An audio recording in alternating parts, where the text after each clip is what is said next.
కురుక్షేత్ర యుద్ధానికి ముందు శ్రీకృష్ణుడు ఒక రహస్య సమావేశం నిర్వహించాడట. ఈ విషయం మీకు తెలుసా? ఆ సమావేశంలో ఎవరు పాల్గొన్నారు, ఎందుకు ఎవరికి ఇది తెలిసిపోలేదు? పాండవులు కౌరవుల మధ్య జరిగే మహాయుద్ధానికి శ్రీకృష్ణుడు నైతికంగా పాండవుల వైపు ఉన్నాడు.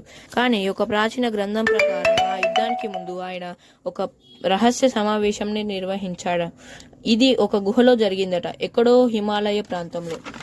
ఆ సమావేశానికి హాజరైన వారు నారదుడు, వ్యాసుడు, ఇంకా 2 రహస్య దేవతలు.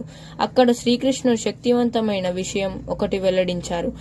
ఈ యుద్ధం భూమిపై ధర్మానికి ఆఖరి పోరాటం మాత్రమే కాదు, కలియుగంలో వచ్చే బాధలు, అజ్ఞానం, నాశనం ఎలా ఉండబోతుందో తెలియజేసే ఒక దర్పణం అని చెప్పారు.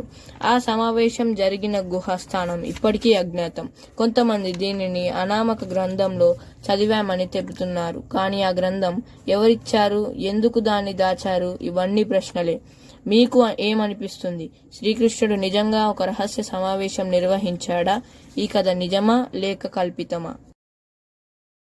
ఇలాంటి మరిన్ని మిస్టరీ కథలు తెలుసుకోవాలంటే YVH సుమాస్ ఛానల్ను సబ్స్క్రైబ్ చేయండి. మరిన్ని అద్భుతమైన కథలతో మళ్ళీ కలుద్దాం.